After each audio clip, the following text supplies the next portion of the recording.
Welcome to Detroit in the fourth straight night of primetime coverage of the PBA on FS1.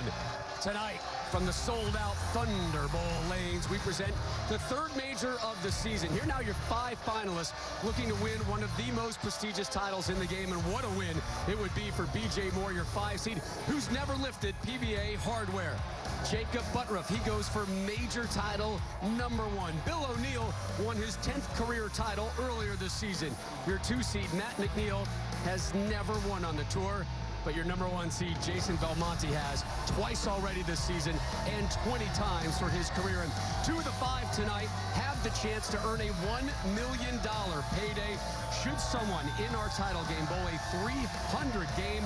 Fox and the PBA will hand over a $1 million bonus check, as if enough wasn't already on the line tonight. Glad you're with us. Rob Stone, the Hall of Famer, Randy Peterson. When tennis or golf or bowling contests a major, it's got a different vibe out there. The blood pressure gets elevated. The challenge is much stronger. The payday bigger. The prestige and the payoff certainly greater as well. And in bowling, nobody has done better when competing in a major than the man who's the best bowler on the planet right now, the Australian Jason Belmonte. Yeah, you're right, Rob.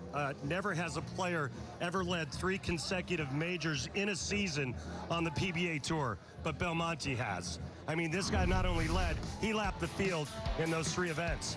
But look at this major career title list that he joins. Look at these names: Earl, Pete, Mike, Walter Ray, Norm. The best the game has ever seen, and he's part of that list. Earlier this season at our first major, Jason captured major number 10, winning the Tournament of Champions at Riviera. He took down E.J. Tackett in the title match. The very next week at the Players' Championship, the 710 was the only thing that could stop him from winning major title number 11. This guy is so good in majors, and tonight he's 1 win away from major immortality. And oh, by the way, he's the defending champ. Yep, we've seen history from him already this season. More very well could be in store. Here's Belmo standing by with our Kimberly Pressler. Thanks, Rob. So, Jason, you've already hit a milestone this week, winning your 20th PBA Tour title. But is there any additional pressure knowing that you're just 1 win away from becoming the player who's won the most majors ever in PBA history? Honestly, Kimberly, every time I put my feet on these approaches, you know, you feel pressure, you feel nervous. So I'm kind of just going to enjoy the moment, hopefully put on a really good show, because there's a few special people watching. I'd like to make a really quick shout out to all the kids at Nashdale Public School, the school that my children go to. They've put up a big screen so my kids don't have to not go to school and watch. They can actually watch and learn at the same time. So hi, Aria, Hugo, Sylvie, and everyone else at Nashdale. Awesome. Congratulations. We will see you in the finals. Hi, guys. Cheers. Long distance hello from Detroit to Australia. Take a look at the format for your third major of the season, Randy, the PBA World Championship. The field size started at 135. We're down to 5. 30 games of qualifying, 3 different oil patterns, 16 games of match play on this oil pattern, the Earl Anthony oil pattern, 43 feet in length. The players on the right side of the lane are going to go fairly straight right around second arrow. The left-handers, they're going to play way outside. That first arrow, look for that to come into play, as those lefties will be right around in that area there. And as the lanes break down in transition, both left and right, they'll chase it towards the center part of the lane where the heaviest concentration of oil lives. All right, we ready, bud? I'm ready, man. I'm psyched for this. 4 versus 5.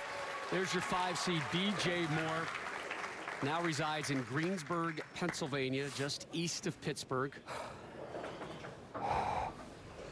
Has never won on the tour, but almost did Wednesday night. Finished 2nd in the Scorpion Championship.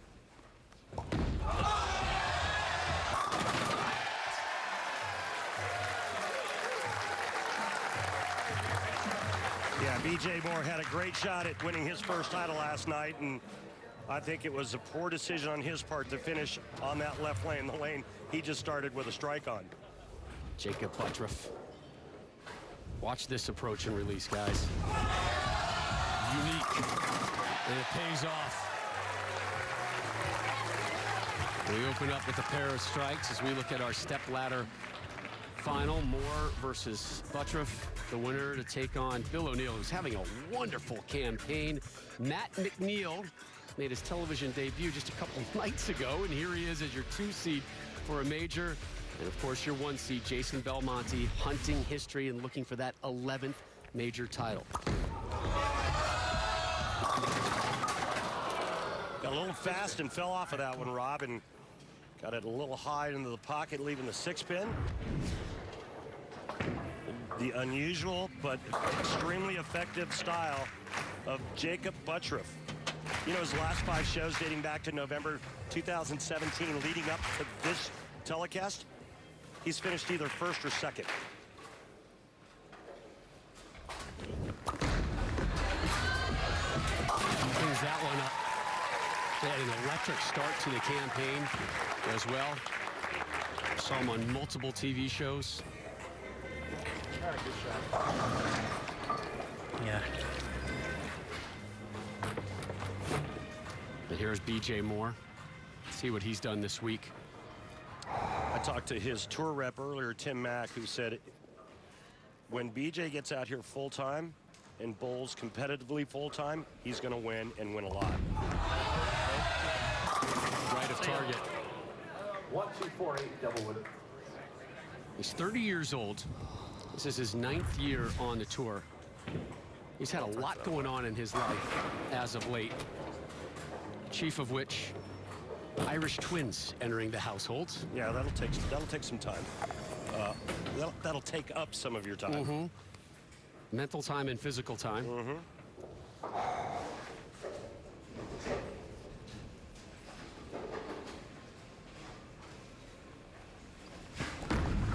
Look out.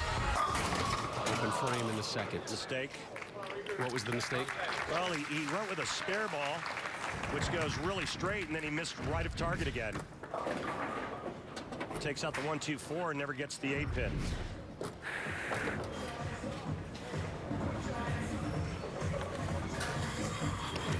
See his career numbers on television, just 1 win.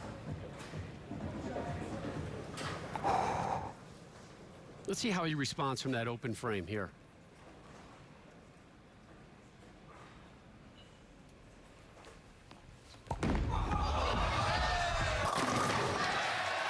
Pretty good response.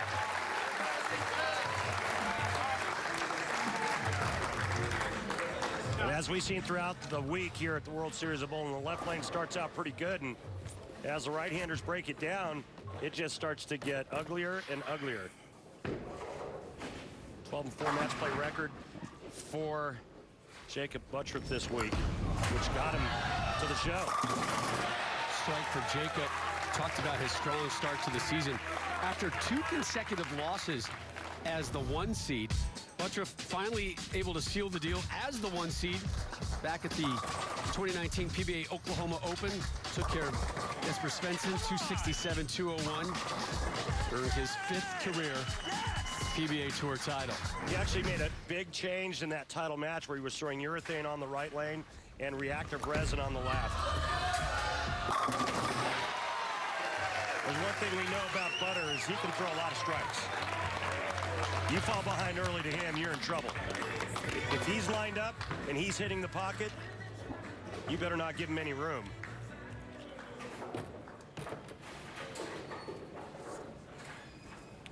BJ Moore going with physics. The tour reps you spoke with, Randy, mentioning the tremendous upside of BJ Moore, who has essentially just kind of dabbled on the PBA Tour. It's been more and more full-time, right? And Agreed. you know, it got me thinking, you know, he's a bit of a modern-day bowling natural. He's got some Roy Hobbs in him, kind of getting a late start into things. And we've watched him throughout this week, and he's impressed. He pops at you. Good-looking kid. He's got a strong game. Get those reps out here and take care of some of those mental mistakes. Tell you what, Wonder Boy's got a future out here. Yeah, well, now it's the progression, the natural progression that all players go through out here. He knows how to get to the shows. Now he has to figure out how to win on television. What do you think's tougher, getting to the shows or winning on television? It's all hard. I mean, the talent pool is so deep on today's tour that it's extremely difficult to get to the telecasts. Last night he was runner-up to Chris Prather.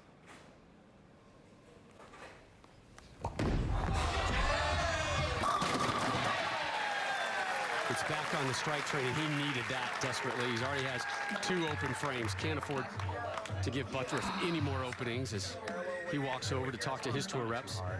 Those weren't even close to me. Yeah. We all agree. Yeah. If it's going to be that hard, it's going to be straight. Well, they're saying if it's going to be that hard, it's got to be straighter, and they're talking about his last 2 shots on the right lane. Purple hammered urethane for Jakey as he drops a 3-bagger. And I'm being told he's using 2 different purple hammers, 2 different layouts, for 1 for each lane.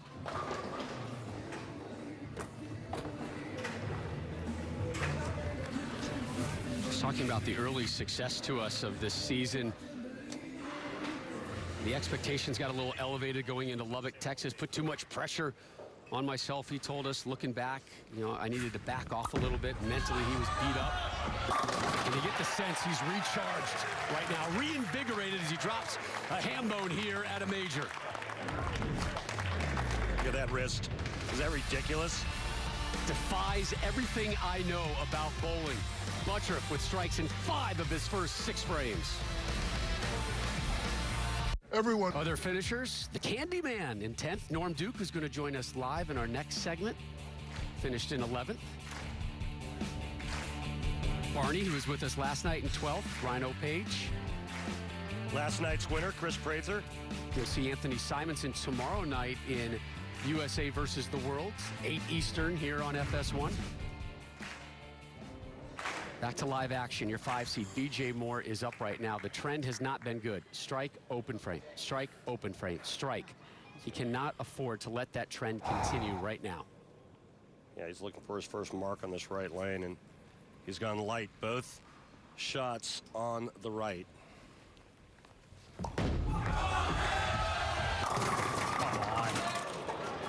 Well, if he doesn't make the 210, it'll be 3 opens in a row on the right lane.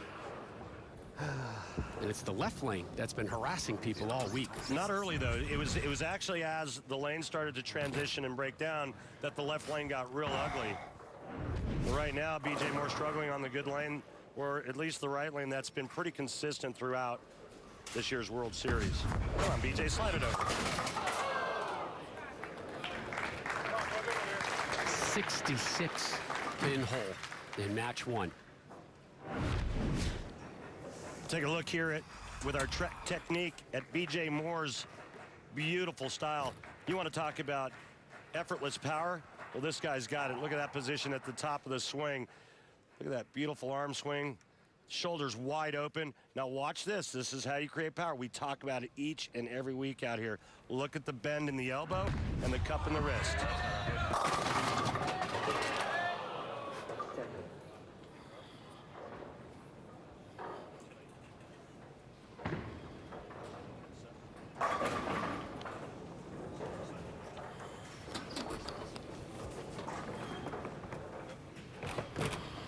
95% of the time, the 10 pin taken care of in the single pin conversion.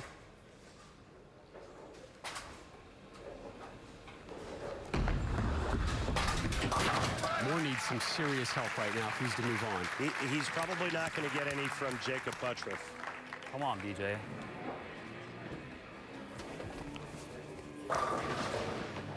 What this guy can do with his wrist is just incredible.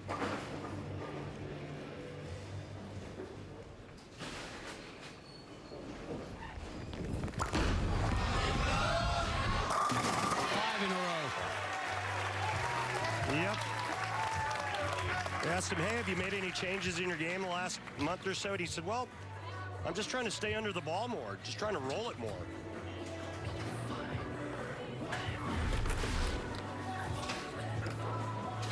Here's our left-right comparison. Butturff, the blue ball, BJ Moore, the red one. Look how straight both players are going through the front part of the lane.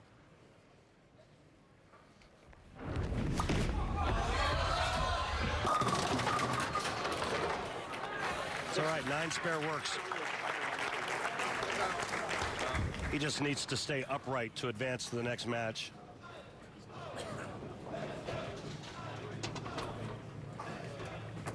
How much is that next match in his mind at this point right now in the 8th frame, would you think? It's in his mind, but right now his focus is on making sure he doesn't lose the pocket.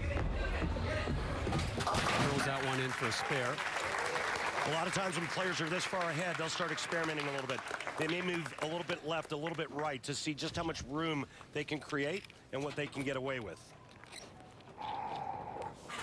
With a 75-pin advantage, you have to feel pretty comfortable that you're moving on at this stage. Yeah, I mean, B.J. Moore's max score is 194, and that's if he strikes out. Yeah. And Jacob is already in the 230s. Beauty. We talked about so much going on in BJ's life. He moved a couple years ago. Wife just had their 2nd kid, and they took over the family restaurant. There it is, Falbo's Restaurant and Lounge in Latrobe, PA. Let me tell you something. Falbo's, I'm talking to you right now. Put aside a bucket right now for BJ. He's going to need it when he gets home. And you better have FS1 up on all of your monitors. Yeah. Otherwise, I'm coming down to Latrobe, and I'm going to bring my friends from Rolling Rock, and we're going to cause some stir it up, man. I'll be right there with you. I know you will. So will Mike Edwards. There you go. Look, he's having a bad night. We understand, and it's a bad time to have a bad night. But this kid has shown us a lot on the tour this week alone. Get used to that face. You're going to see a lot more of him on the tour. Listen, I'm a huge B.J. Moore fan, and I think there's great things in his future down the road.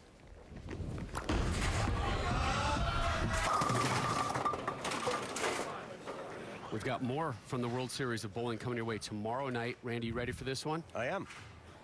The World versus the USA, 3rd edition. USA has never fallen to the World. Jason Belmonte, part of the World team, coming your way tomorrow night here on FS1 at 8 Eastern. But with another spare, he remains clean. Has he, in your eyes, lost the pocket at all or seen anything that gives you alarm for the next match? He hasn't lost the pocket, but the last 2 shots both went high. So Butturff is already through. Just a matter of finishing things up here in the 10th. So Butturff will take on Bill O'Neill. And Norm Duke is going to join us live in a moment. Norm's going to join us in the booth as well to call match number 2. What a season Norm Duke has had. Incredible.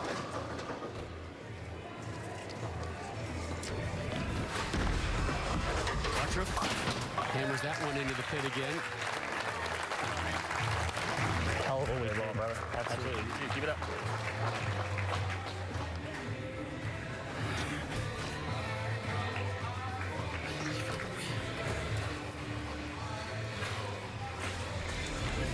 Just wait for the final numbers here on Butturff. Last toss. It's 9.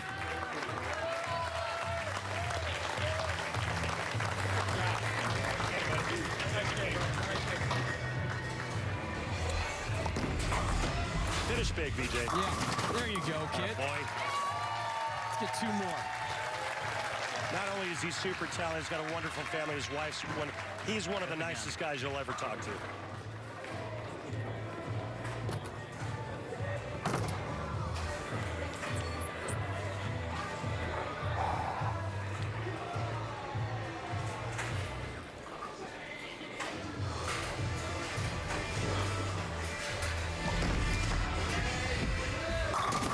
Come on, 10 pin.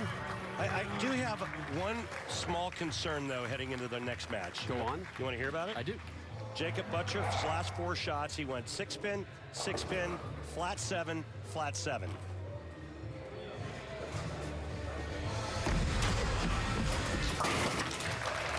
Sir, keep it up, man. Keep it up, brother. Absolutely. 53-pin win. Up next, your 3 seed, Bill O'Neill. The real deal, set to hit the hardwood next on FS1.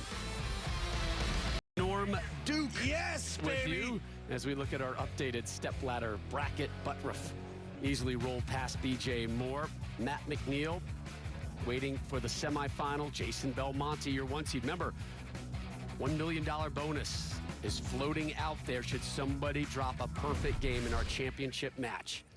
Here comes Bill O'Neill. Billy O won the first tournament of the season and has really kind of kept that momentum going. Had a really strong week here at the World Series of Bowling. And he goes for his 11th tour title tonight.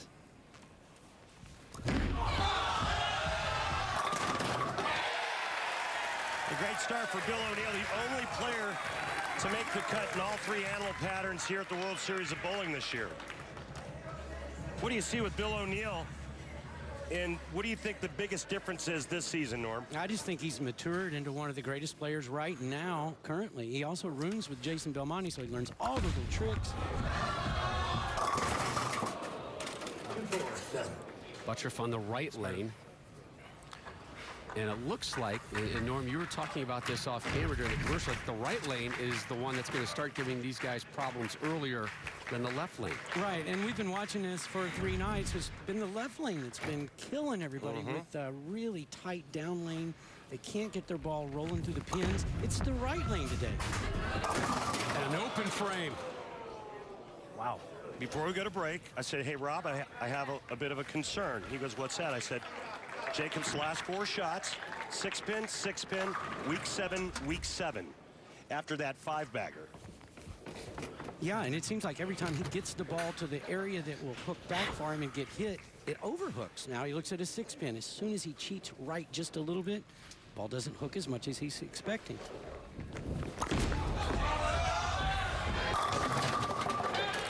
Norm, week 7. Yeah, there's just so much oil down lane, especially since a lot of the players have been using urethane, which carries oil down quicker.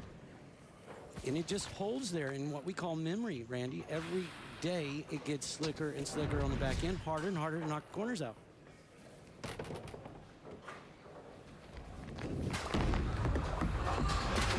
I missed the one on TV this week, guys. I didn't want to bring it up. I thought about it, but I didn't want to bring it up in a major. Shocker. I'm better than that. I mean, He goes right to the tour reps. My ball at least.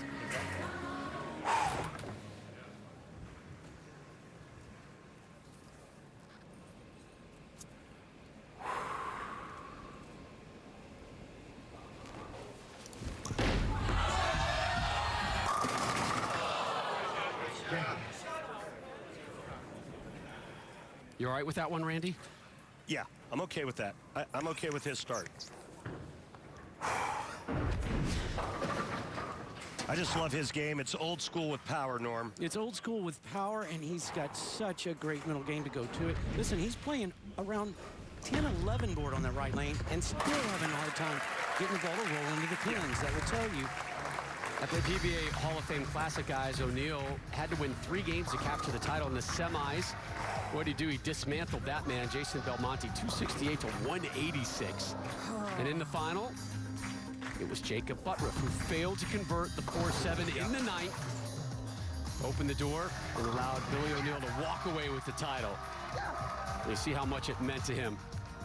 So important to start your season on a positive note as well. And Bill started the World Series of Bowling on a positive note, making cut after cut after cut, gets another strike. Here's what he's done at the World Series of Bowling. 8th at the Cheetah, 10th at the Chameleon, 3rd last night at the Scorpion. Yeah. Nobody's bowled more games this week at the World Series than Bill O'Neill.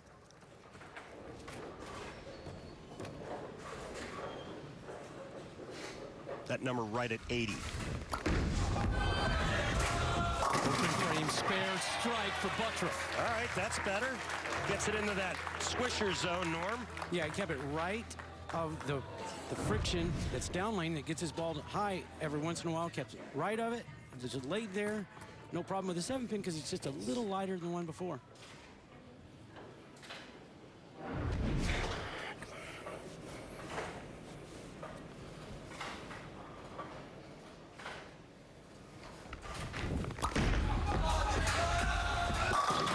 Nice. All right, so the adjustment's been made. he doubles up after an open in the first.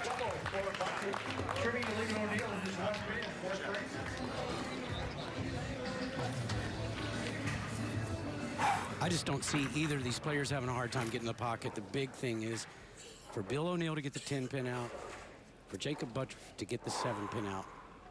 Bill O'Neill going with the chaos, trying to create chaos. 10-pin defies him, and then gets dropped. 7, 10, nothing. Well, it's the hardest pin to knock over, and it's the last one that goes down. As a player, you're like, oh, thank you, thank you, thank you. Look at that. Oh, the 7 gave a nudge. Oh, yeah. And sent another on its way to drop the 10. Yeah, a little encouragement. Little pylon. Game tackle. So O'Neill remains clean. 3 strikes in his first 4 frames, up 11. We start the 5th. Oh, this is such an easy shot to overjack when you get that kind of break. You come over, you got to settle down a little bit. It's hard to do. Yep. Terrible shot. Yep, I agree. And well done.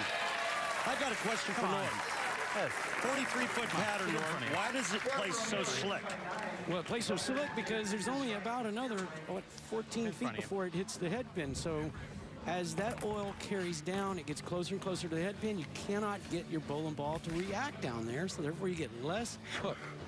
The thing about this pattern, though, Randy, is it's lower volume. So every shot these players are throwing down the lane is changing them more than usual. That's 3 in a row after a rough start for Butturff. Remember, in the first, an open frame, then a 9 spare. Since then, nothing but strikes.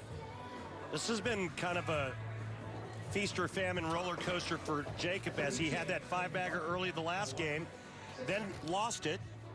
3 consecutive weak 10s on the left lane, and now he's back in action again with a 3-bagger. Yeah, and this is his MO. I mean, he's either feast or famine his whole life in bowling. A lot of feast.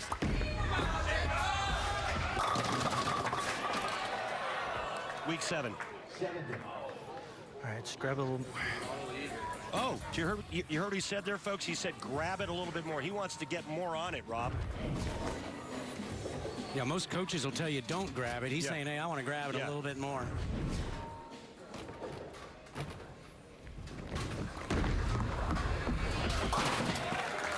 Another solid single-pin conversion, though, from Butturff. Things all even here in our second match. 3-seed Bill O'Neill, 4-seed Jacob Butturff, Jason Belmonte, your 1-seed. We'll wrap up match 2 next, live on FS1. I think the big thing is both of the players are playing the lanes exactly the same as far as the difference. Both players about 4 boards inside with their feet on the left lane. They're going more direct on the right lane, trying to get their ball to hold pocket instead of recover to it. That's the voice of Norm Duke, one of 2 PBA Hall of Famers in the booth with us. Randy Peterson, Rob Stone, Kimberly Pressler downstairs, Bill O'Neill. Leads the 10, and that was a concern of yours, Norm, coming into this one. Bill had to take care of the 10. Yeah, and he can't make a better shot than that. I mean, he's playing laid left on that lane. He got it left. It laid there. It just overlaid. Nothing there to hit the 10 pin. He's using a ball with a lot of surface, too. A lot of ball he's got in his hand. He's using a pretty big bowling ball. And again, that goes back to that question I asked you. You know, this 43-foot pattern's playing pretty slick. Very. There's Dad Bill. Yeah, he's got a good seat, doesn't he? Some nice company Bill O'Neill's got there as he watches his son. And the good news about Dad, he's going to pack up the bags. He's going to stay with his son as they head to Vegas for the Masters next week. Live coverage of our championship. April 1st, Monday, April 1st. No joking, Randy. You're going to show up. You're going to be there, right? I'll be there. Shots. Come on. He said the trick is to spin it just a little bit, Norm, and that's the trick that he used to get him to the telecast tonight. Well, when you're having to play over and over right on top of your old lines, you've got to spin it a little bit or it'll check early and you have nothing left when it gets into the pin. That's a great point.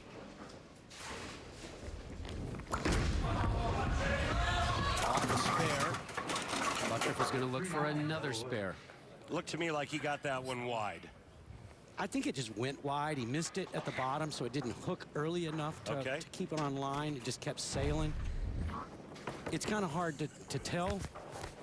When I watch Jacob, you know, there's a lot of moving parts there that kind of take my eye from his ball. Those feet move awfully fast, don't they? Well, he's a fidgeter by nature, too. Yes. And he'll admit that as he covers that one. You know, when the fidget spinner was out, he was spinning that sucker. He had the other toy a couple weeks ago, and he admits, you know, this is his game. He likes to move around. He likes to pace. He has the odd entries. He comes up to the foul line. But whatever he's doing has been working. He's down just one pin as we start the 8th.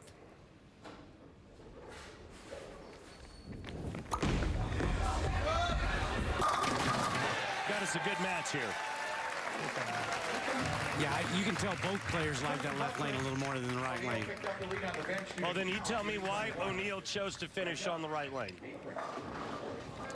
It has to be that he wanted to finish last. It just has to be. I can't imagine any other variable.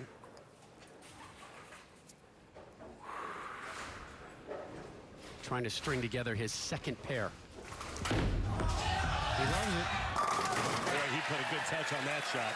That was beautiful. He could have left the ring in 10 even with such a great shot. I tell you what, he's lacing them. He's acing it. Yep. Yeah.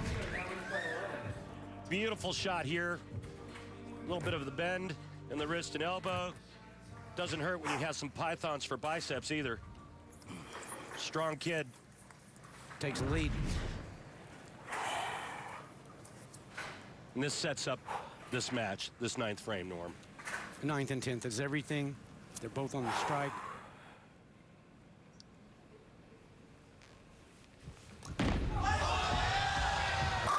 Three in a row. You think he liked that one when it left his hand? What a magnificent shot that was. Yep. You don't see the emotional outbursts often from Billy O, but when you do, it's warranted. He almost looks bored at times through match play until that one critical shot.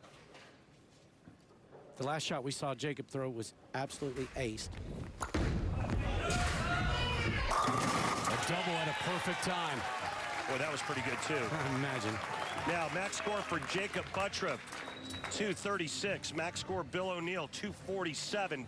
It's going to come down to who does what here in the 10th frame. This has been his flat 7 lane.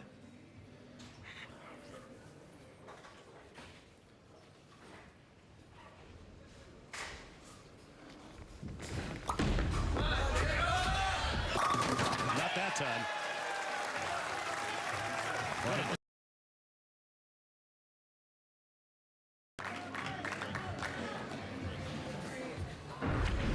Yeah, great shot here by Jakey. And this is just a full rack attack by Butturff. He does not look awed by this moment and the pressure that's hanging over him.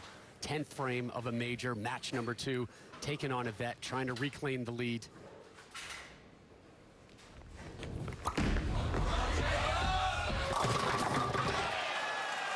That forces O'Neal to match those 2 strikes if Butturff strikes on the fill shot.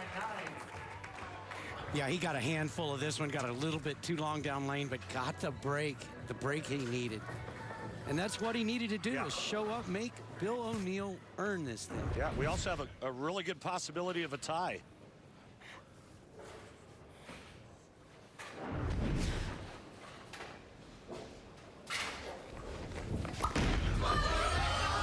Likes it. Now that changes things just enough. O'Neal can go strike 9 spare and win by 1. Yes. If he goes strike 8 spare, we have a tie. If O'Neal does not strike first ball right here, he loses. Butturff advances.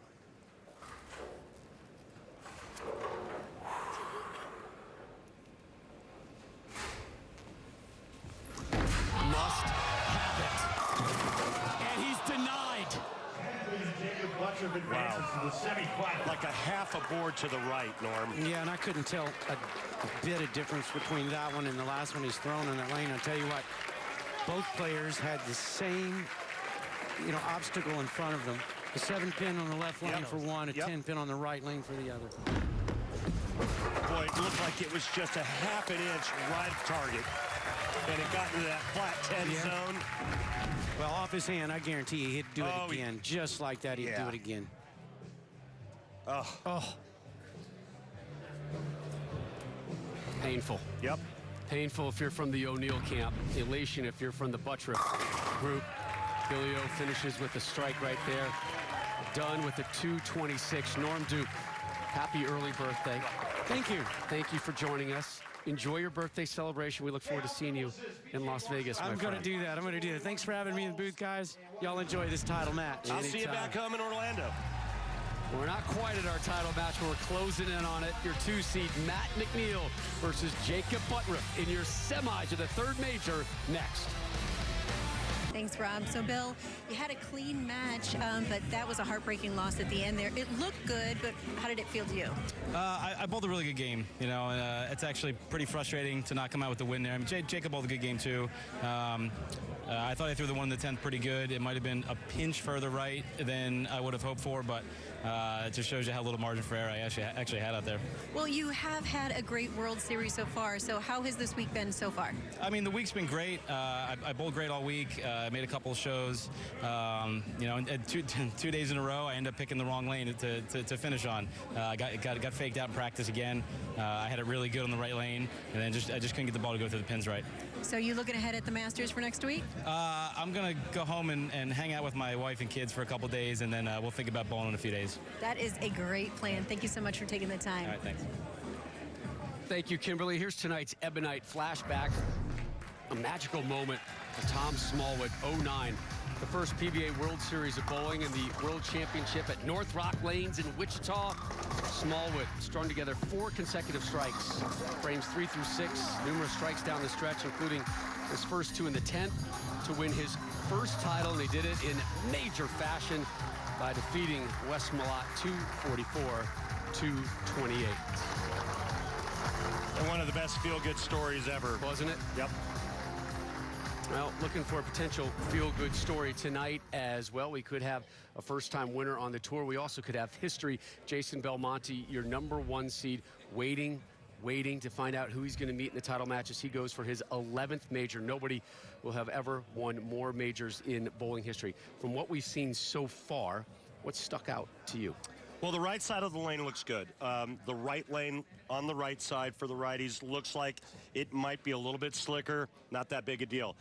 The question mark's going to be this next match, and Jacob is using urethane, and what urethane does is because the surface is so rough, it dries the front part of the lane up, and then it drags oil down towards the head pin.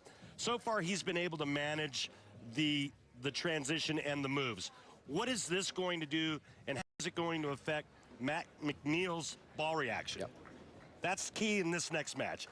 Then, whoever wins has got to take on the greatest player on the planet. Right. And I don't think Jason Belmonte is going to have a problem hitting the pocket. Matt McNeil, you see him taking his seat right now, has never won on the tour. He is your 2 seed, and he's got Jacob Butturff, who's now won 2 matches, and he's won those 2 matches with similar score lines, a 236 and a 235. Butturff will start us off on the left lane, which has held up so far.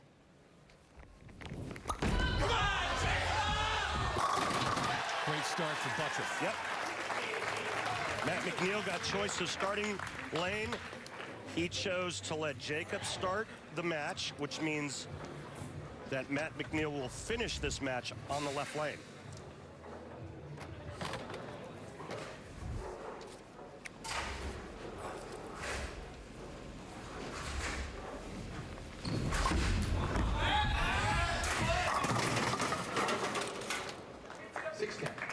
McNeil, 5th year on the tour, joined in June of 2015. He's 33 years old, has never won on the tour.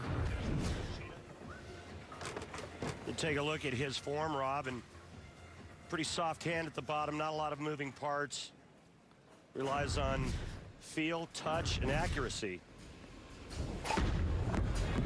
This guy has loved this sport since the age of 3. And for more on McNeil, we go downstairs to Kimberly.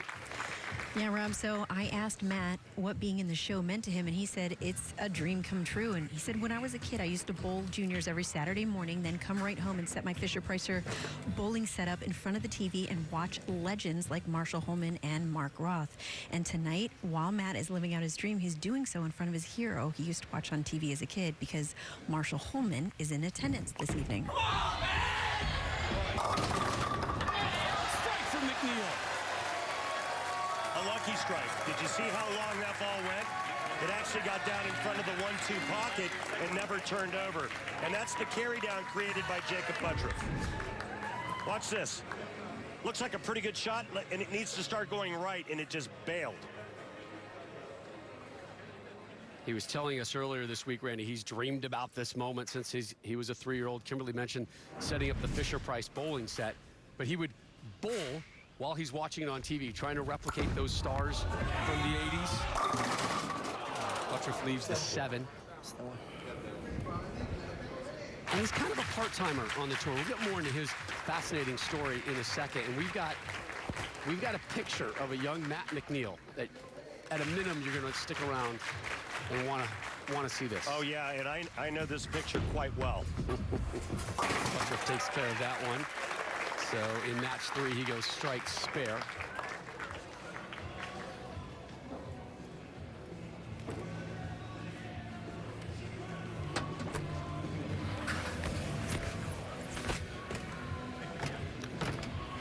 Shots here. Butturff's childhood bowling hero, another lefty, Parker Bone III. Yeah, sure was. Really nice looking shot. So McNeil pops back up. Boy, this McNeil kid, he's had quite a life already. Yeah. Right? You know, he graduated from high school, loved bowling, didn't know what to do, kind of became a bowling junkie, became a lane man, worked at 2 bowling centers, and then he got interested in law enforcement.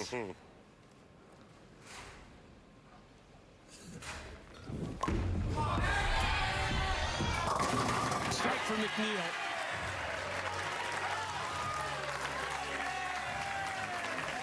So he spent 10 years as a reserve police officer for the city of Eden Prairie. Yeah, well, let me tell you something. I now remember this guy. He actually hit me with a taser. I was running a poker game at a retirement home. They accused me of cheating, right? Well, a ruckus breaks out. They call this guy. This guy? Yeah, apparently I was being unruly. He tases me. And then the frosted tips, by the way, right? We can all relate to the frosted tips. It's so I remember in our life. No, it's fantastic. And the beauty is he's looking at this right now. We have a huge screen. And, yeah, the crowd is reacting. Hey, Matt, you did this to yourself, pal. You texted me that picture. You should have never done that. Hey, put it in wrong hands. Listen, if there's one thing I know, you do not give Rob Stone any ammunition. So after those 10 years at the reserve police officer, he went into coaching, and then he went back to school, get his master's. 2 years. He bowled at Wichita State, got his master's in criminal justice there. And then he got back into bowling after working at Target Corporation for a long time, a native of the Minneapolis-St. Paul area. And right now, he just got a brand new job in January as a global brand ambassador for Storm. He says, it's nice that I don't have to rep this week. Much rather be bowling. And here he is bowling for his first tour title and a major to boot, but he leaves the 7-pin. Wow, that was a great shot by Matt. You know, he is quite the PBA historian as well. Yes, he is. I mean, he could tell you who won what event in 2009 in December, what ball they used. He's got almost a scary, beautiful mind, if you will, when it comes to the PBA. That was a great shot he just threw there, Rob, for that ring in 7. This is a guy who bowled all of one event last season. And he's had great success as an amateur. 3-time USBC Open Championships, all events champion, the largest amateur tournament in the world. He will be in Las Vegas next week for the Masters. He's got a 9-pin lead right now on Butturff. 7-10. Rut-row, Raggy. It has been made a couple of times this week at the World Series, but this is a terrible break as Jacob is working on a strike, and he leaves both the 7 and the 10. Only been made 3 times on television. The last 2 being made by left-handers. John Mazza, Jess Stayrook, both lefties. Just saying. You know who knew that? Matt McNeil knew that too. Yeah, he knew that. And McNeil's lead now grows to 21. Jason Belmonte, your 1 seed. Waiting to see who he'll take on in the title match of the PBA World Championship. Come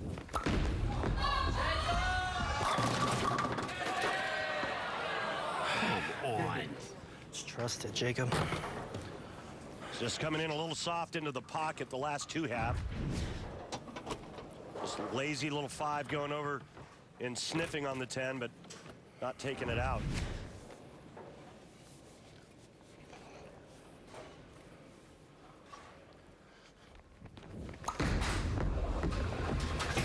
Curls that one in.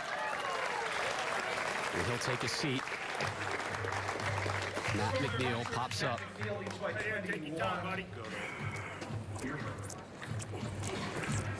Talked about how strong his mental game was this week. Kept telling himself, repeat the process. Repeat the process. Jason Belmonte, your 1 seed. Coming up next, he's chasing history, looking to be the first to win 11 major titles on the PBA Tour. Come on, come on. Oh, no. Yeah. Giving it right back unless he slides the 6 over. It's touchy. It's touchy. How do you attack the 6-7? Well, I'm going to show you Robbie's going to try to get his bowling ball over to the right side of the 6 and then throw that 6 over into the 7. Converted just 3% of the time on the tour.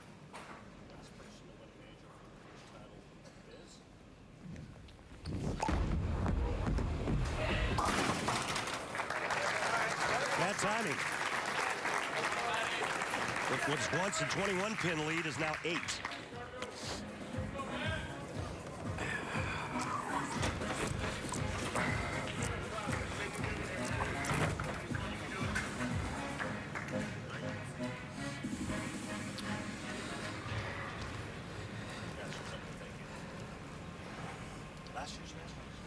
Off the open frame, let's see how McNeil handles the 6th. Southpaw. Good break there.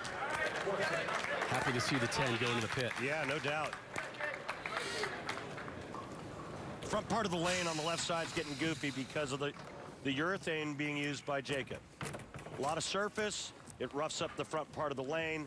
Any mistake by Matt McNeil with release, the ball's going to read that part of the lane early. And that time it did, and it went high.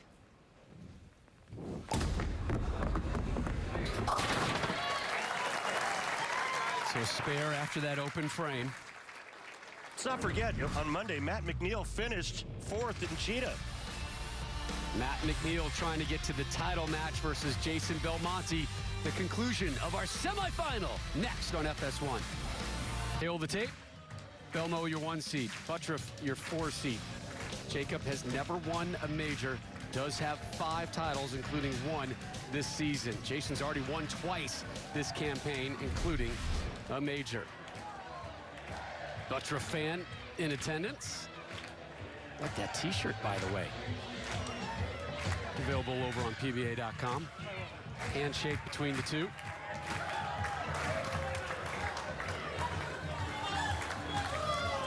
Butturff has never won a major, but he's led back-to-back U.S. Opens, only to finish 2nd. Both times, once in Wichita, Kansas, and the other in Liverpool, New York.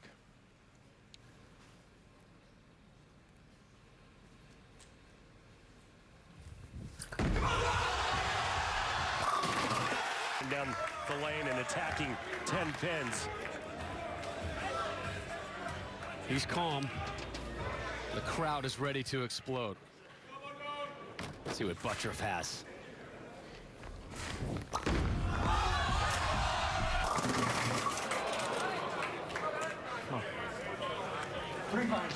Interesting start. Now, Jason Belmonte chose to finish on the right lane.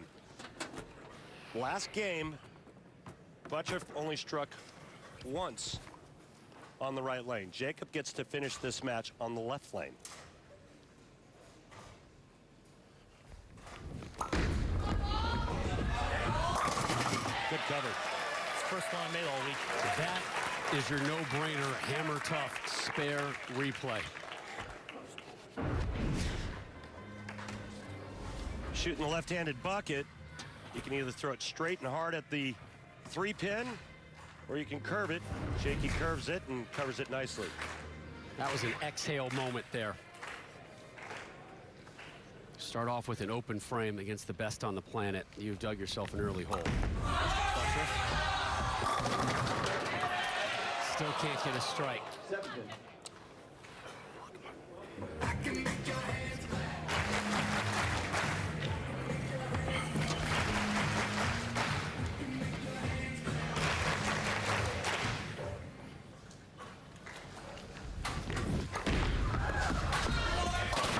Good cover. Now let's see what Belmonte does on the right lane. The tricky lane for the right-handers is Bill O'Neill had just a little bit of trouble getting the 10 out, which eventually cost him his match against Jacob. Billy bowled a great game, 226, but he needed that first strike in the 10th.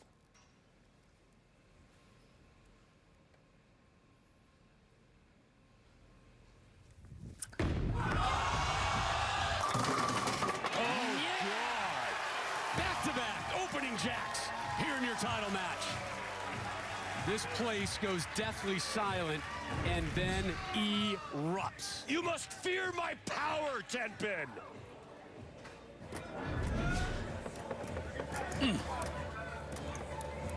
As my good friend and college basketball analyst Steve Lavin likes to say on numerous great plays, that sums it up. You are watching one of the legends in his absolute prime. Three in a row. Remember, should Belmo roll a 300, a $1 million bonus check courtesy of Fox and the PBA goes into his bank account.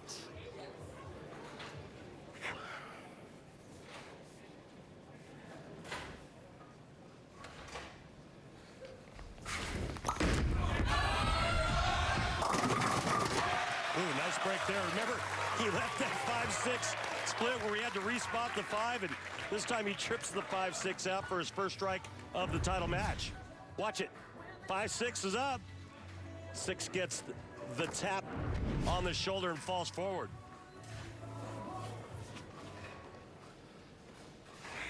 See his numbers in TV title matches.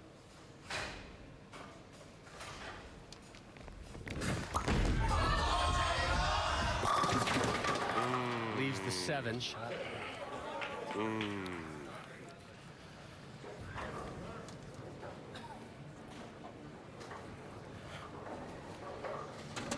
That's soft 7 on the left lane for Jacob Butturff, failing to double up.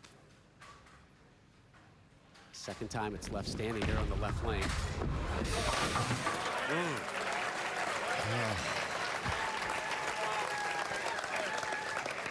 So Belmo perfect through 3. Back in Australia at Nashdale Public School. Arya, Hugo, and the whole class watching. You guys are awesome. Jason obviously seeing that image on the large screen right above him. Well, kind of cheering you think they're doing in Australia right now, huh? They're going crazy. As they should.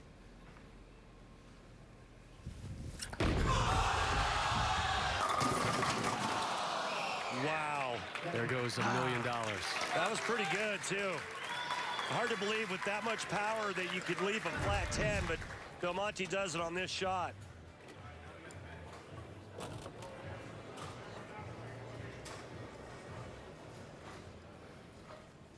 I'm kind of impressed that he was able to pry it off that well after seeing the image of his children at the school watching. 20-pin lead after 4, Rob. And he goes through his normal routine.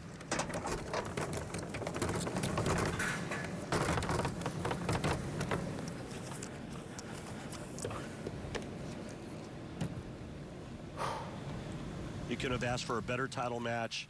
Jacob Butturff, who started off the season red hot, then Jason Belmonte and what he's done in the majors, lefty versus righty, as he uses his high road pearl and looking for his 4th strike. What do you think, Rob? Any good? You're watching the best, and it's not often you get to say that in sporting. Yeah. You know, in the NFL, we've been fortunate. You're watching Tom Brady. Everybody's calling him the GOAT. Yeah. Tiger Woods, not too long ago. We got to see it. Michael Jordan, going back further, we got to see it. You are seeing it right now playing out in front of your eyes in Jason Belmonte. He can max at a 2.79. Butturff. Johnny. Well, he's hanging in there, and he could cut Belmonte's lead to 10 with a strike here in the 6th and get right back in this. He's going to take a re-rack on the left lane. This match far from over. Left lane has been 9 spare, 9 spare, having left a 7-pin both of those times.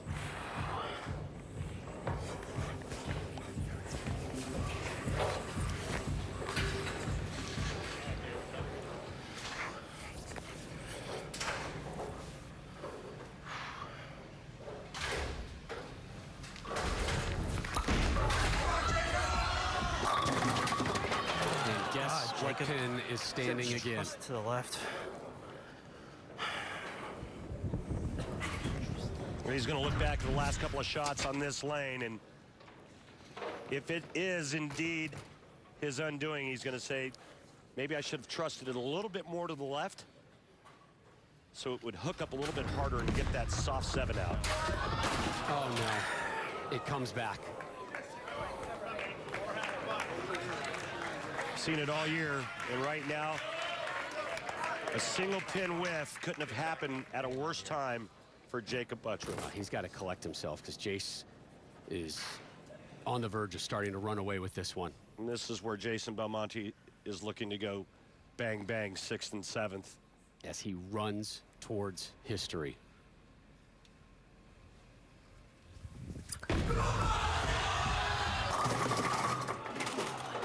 Same thing we saw with Bill O'Neill on that right lane. It pushes just a little bit longer down the lane before it comes around the corner, gets behind the head pin, and leaves that soft 10.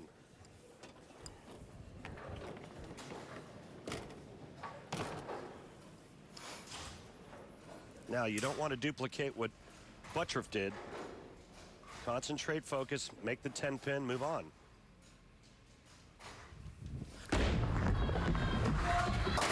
And he does. This is where you cannot start looking ahead. You have to stay in the moment and trust your technique, trust your focus, trust your routine. Routine is what will always save you and save you from the nerves. And he's going through his pre-shot routine. And this place just shuts down. Boom goes the dynamite. That was glorious.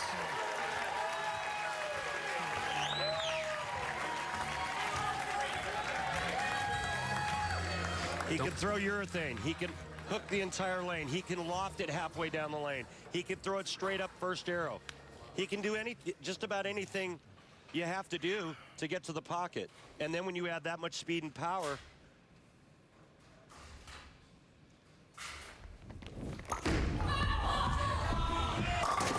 yeah, good shot, Jakey. Come on, make it a game. He's got to figure out a way to strike on the left lane.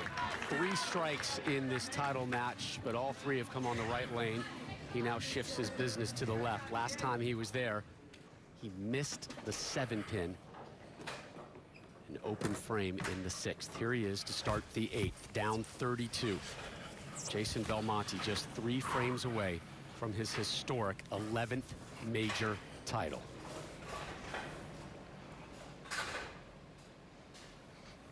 All right. 22-pin lead. I'm not sure he was buying that one at release. He went down almost to all 4s. Keep digging. But finally gets that elusive strike on the left lane. Jason Belmonte, again, 10 major titles.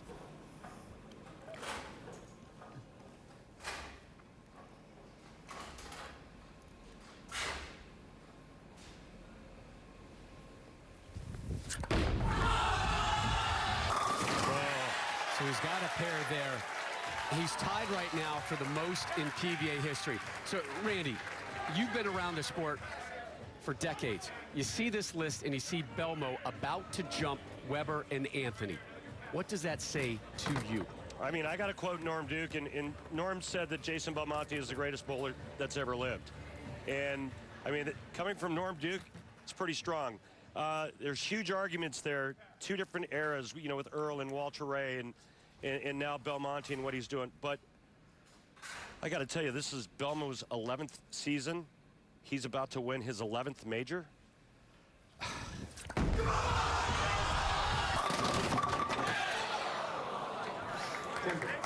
And he's never been in trouble tonight.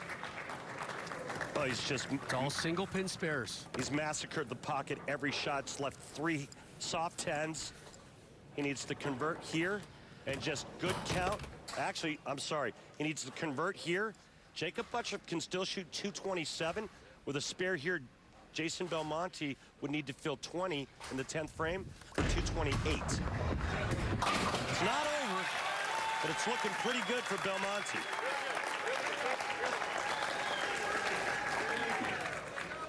Remember at the Players' Championship, he needed a couple hits in the 10th.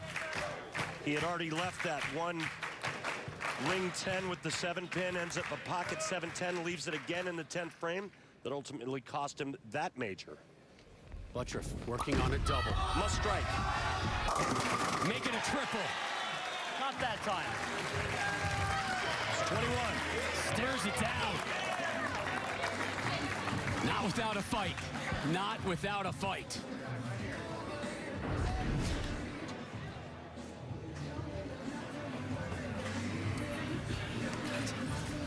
Again, 227 max for Jacob Butturff. 238 max for Jason Belmonte. Big shot here. Biggest shot of his career, looking for his first major victory. A major ham bone. He's a gutsy kid. He's not afraid of anything. And he knows how to strike. And at least for the time being has figured out a way to get the 7-pin out on the left lane. One more gets him into the 220s. He's got 2 more shots. If he strikes out, he will force Belmonte to strike first ball in the 10th.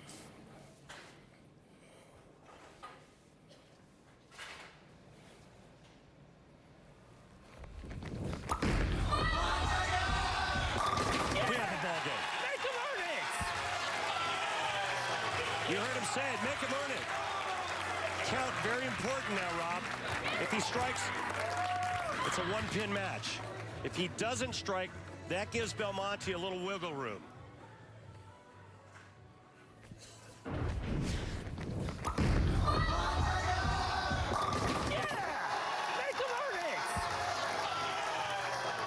Last 5 in a row for Jacob Butturff, written off after he whipped the 7-pin in the 6th. Remember that frame. 6 in a row to close.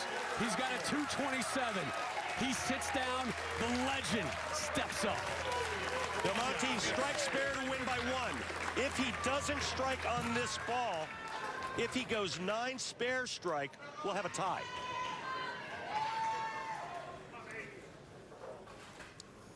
Been here before.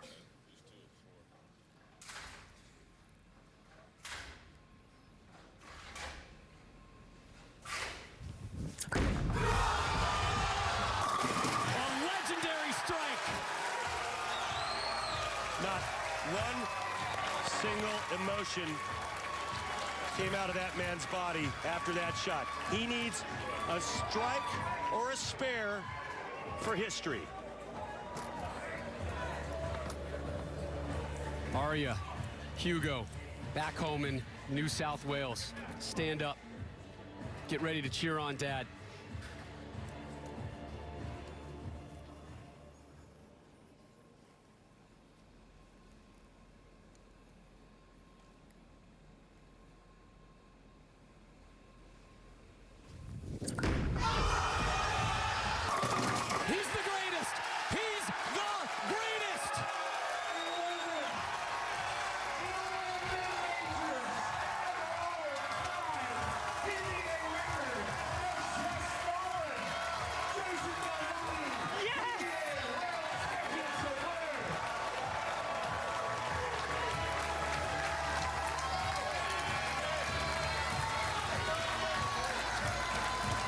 Take it in. You're watching history live on FS1.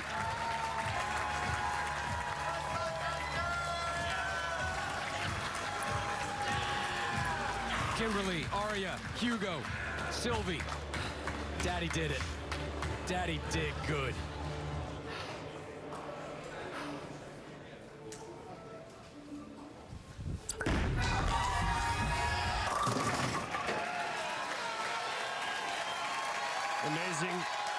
Amazing guy. Just an incredibly talented human being. Unbelievable. 11th career major in his 11th season. Great game, Jacob. Great game. On the PBA Tour. Great week. Super proud. Thank you. The first to win 3 titles I don't know what to say, guys. this year. 2 of them majors. Touchdown, coming home with a World Championship trophy. I'm going to show you all in class, I promise. I love you, Ari, Hugo, Sylvie, Kimberly, Mum, Dad, Beck, James, Amila, and Samson. Thank you, Bill and Barbara Chrisman. Storm. Your winning shot. Second one in the 10th just absolutely shreds the rack. Ozzy! Oi, oi, oi! Oi, oi, oi! You guys should be down here. It is absolutely electrifying. And right now I'm joined by Tom Clark, the commissioner and CEO of the PBA, for the trophy presentation. First of all, I just got to say that bowling is the greatest sport that has ever been invented. And these guys just proved it again. It's incredibly exciting. And this young man right here is proving week after week that he may be the greatest bowler that we've ever seen. And it's incredible. This was the greatest World Series that we've ever had. The Earl Anthony Trophy for the 2nd consecutive year. Jason Belmonte, congratulations. Thank you very much. Thank you. Oh, Jason, I don't even know where to start with this. This crowd absolutely loves you. But you know what? You have made personal history in the past. You've hit milestones. You've shared with other people and other players. But today, you make history. You set the bar. 11 majors. What does that mean to you?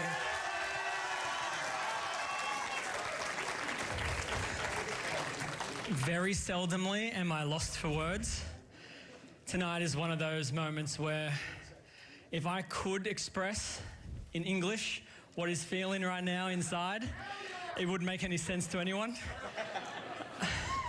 I'm just so thrilled. I'm so honored to pass 2 of the greatest players, if not the greatest players of all time, Earl and Pete Weber. It is truly an honor to have my name above those 2 players.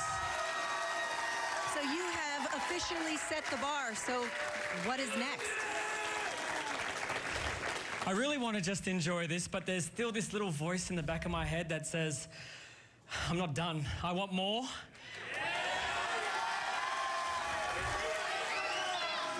going to let myself just enjoy the moment right now and thank everybody here in Detroit. Thank you guys. You guys are awesome. Bill and Barbara Crispin from Storm. I've won all of my championships with Storm Bowling equipment, and I couldn't be more proud to have them associated with me. I know that you love seeing all these people here rooting for you, but let's take a look at the monitor up here, because if I'm not mistaken, we have some people in Australia watching you live. Oh, there they are! Oh my God. Put into words what it means to have your kids and your town, your hometown, watching you right now make history. It's very emotional. I miss them dearly, and I wish they would sit in front row. Thank you, Mrs. Tomedy from Nashville, for hooking up the big screen. I love you guys very much. That's really all I can say. Thank you. Thank you, guys. Jason Belmonte, congratulations on making history, your 11th major win. 236 to 227.